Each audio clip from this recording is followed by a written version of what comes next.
focus group. Now, my focus group consisted of 4 people. They all watched our music video, and then I asked questions which were very similar to that of the post-production music video survey. I filmed them, and I found it was much more intimate and much more personable in terms of how and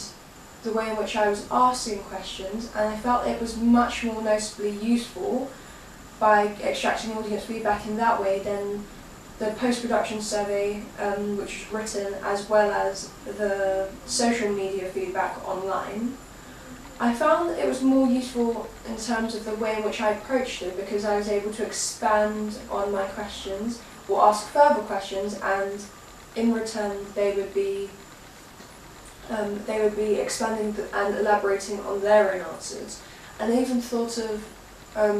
ideas which my group and I hadn't even thought of, such as their interpretation of the song and how they interpreted or understood the narrative of our interpretation of the song. For instance, one respondent felt that our interpretation worked with the breakup of the female and the male actors, like the protagonists. This is something that we weren't actually trying to angle in our music video, but it was very interesting for her to pick up, because she noticed the theory in which we used it, which is a narrative theory in terms of having the equilibrium theory, in terms of something that you have initially, in which case they are together, and then they break up, and then a new equilibrium is found in which case they were together again. This was not quite the way in which we interpreted it. It was more in terms of youth representations, and especially for the female protagonist, where we'd have objectifications of her, and so that was the equilibrium, the initial equilibrium of her facing her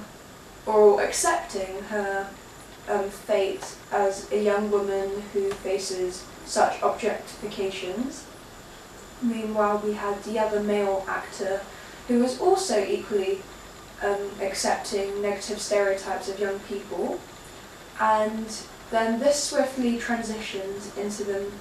breaking the equilibrium, in which case they were fighting against these negative stereotypes and objectifications, and so a new equilibrium was built. And so, listening to the way in which our audience interpreted our own ideas was very interesting, because in some ways they developed on our ideas, and they also found alternative readings in our media product. And so it's always very interesting, because perhaps it could be the sense that we could improve on the way in which we created our narrative. And in terms of the focus group feedback, this was probably the utmost important response, which again pans across the post-production survey responses in terms of improvement, which is that they believed some shots were just far too shaky. So the handheld camera shots, again, in which the actress is running, were just too unclear and therefore too unprofessional, and so using a more high-tech gadget such as the GoPro probably would have been a better use of technology, as opposed to hand holding the camera in a freehand, candid movement, because it just made the shot slightly too unclear and therefore too amateur. And just ideas like this, such as use of actors and location as well, or moreover how the audience, so as our audience, how they could identify with the actors and the ideas which were held within the music video. So the very first reason that they gave in the ways in which they could identify with our music video was the age. Now this age was a very big or significant factor in our music video. We wanted to represent our audience, our target audience, by actors a similar age, so they could instantly and immediately identify with them. Again, use of actors was effective in representing the target audience,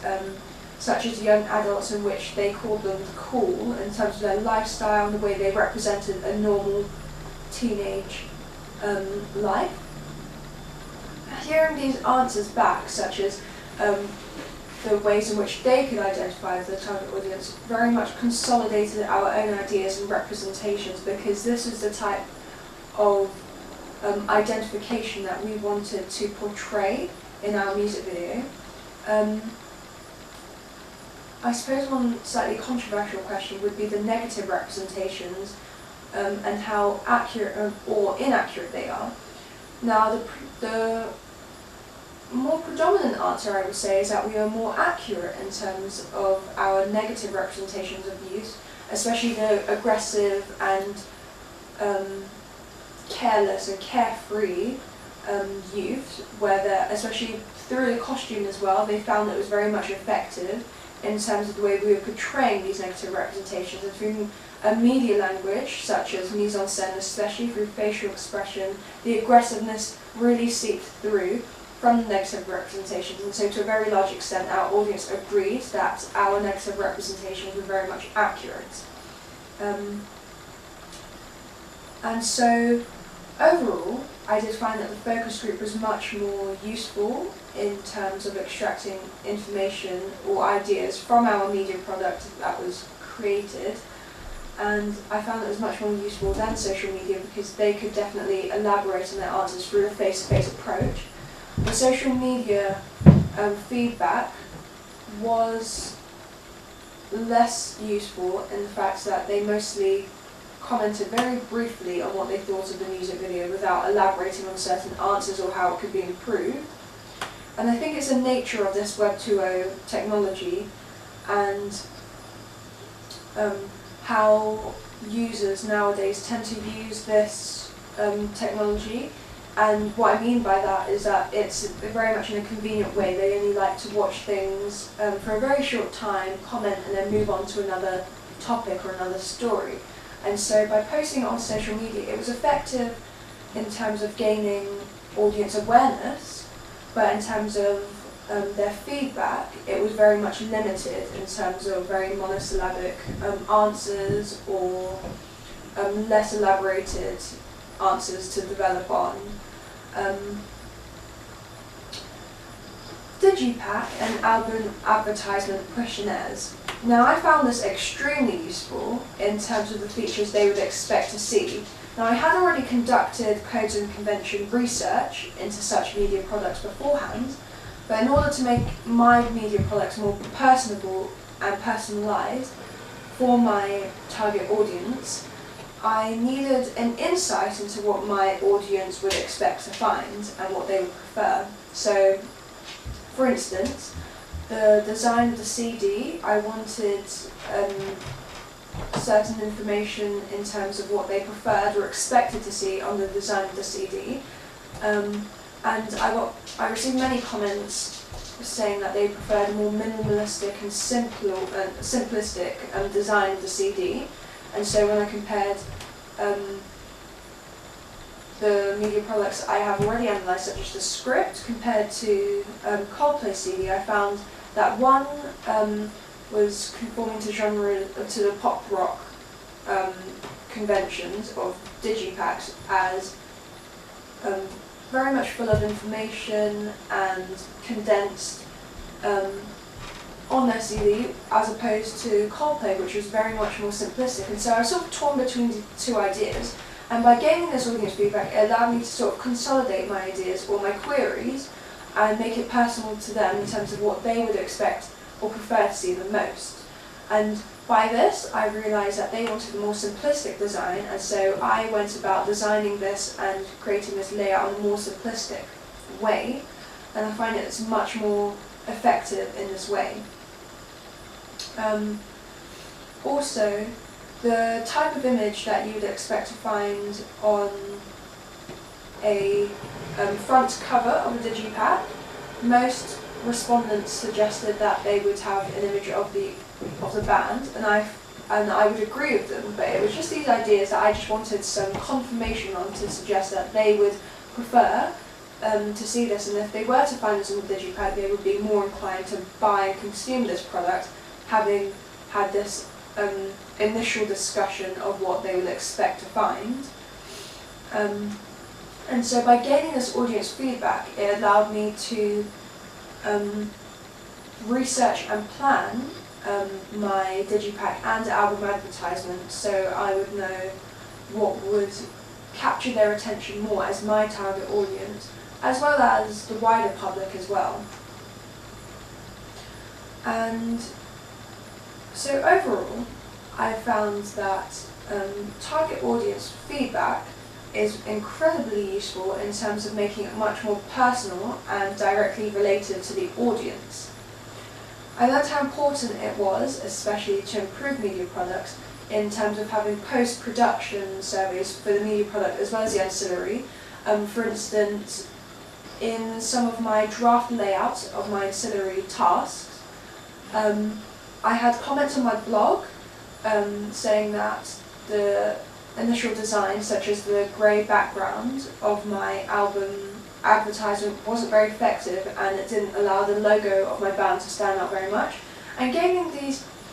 comments from my audience allowed me to improve my designs further to make it much more effective and much more